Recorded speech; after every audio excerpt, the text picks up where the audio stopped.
महाराष्ट्र में विधानसभा चुनाव की तारीखों के ऐलान के बाद महायुति में सीटों पर मंथन तेज हो गया है। माना जा रहा है कि ये विचार विमर्श आखिरी दौर में है। बीती रात सीटों के बंटवारे को फाइनल रूप देने के लिए दिल्ली में गृह मंत्री अमित शाह ने अहम बैठक की है। ये बैठक करीब 2.5 घंटे चली है। इस बैठक में महाराष्ट्र के मुख्यमंत्री एकनाथ शिंदे और दोनों डिप्टी सीएम अजित पवार और देवेंद्र फडणवीस भी शामिल हुए। सूत्रों के मुताबिक महायुति के बीच सीटों के बंटवारे को लेकर 260 सीटों पर सहमति बन गई है।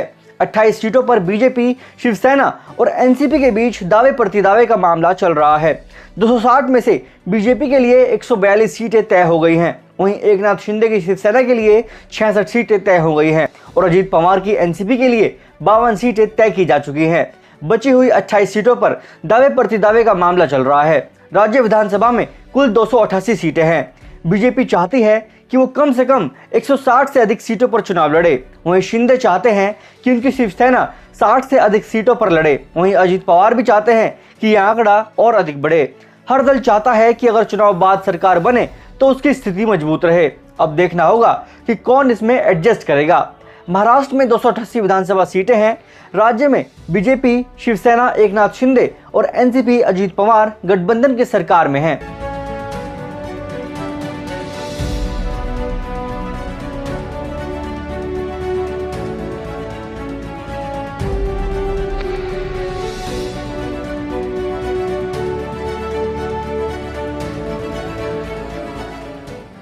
2019 के चुनाव में बीजेपी ने सबसे ज्यादा 105 सीटें जीती थी।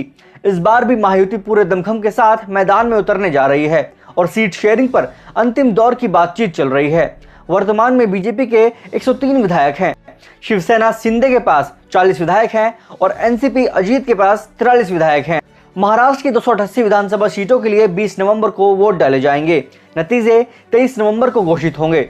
पिछले चुनाव में बीजेपी को 105, शिवसेना को 56, एनसीपी को 54 और कांग्रेस को 44 सीटें मिली थी। हालांकि चुनाव के बाद शिवसेना एनडीए से अलग हो गई और उसने एनसीपी कांग्रेस के साथ मिलकर सरकार बना ली। शिवसेना के उद्धव ठाकरे मुख्यमंत्री बने। जून 2022 में शिवसेना में आंतरिक कलह हो गई। इसके बाद एकनाथ शिंदे ने पार्टी के 40 विधायकों को तोड़ दिया। एकनाथ शिंदे बीजेपी के समर्थन से मुख्यमंत्री बन गए। अब शिवसेना 2 गुटों में बंट चुकी है। शरद पवार की एनसीपी भी 2 गुट शरद पवार और अजीत पवार में बंट गई है।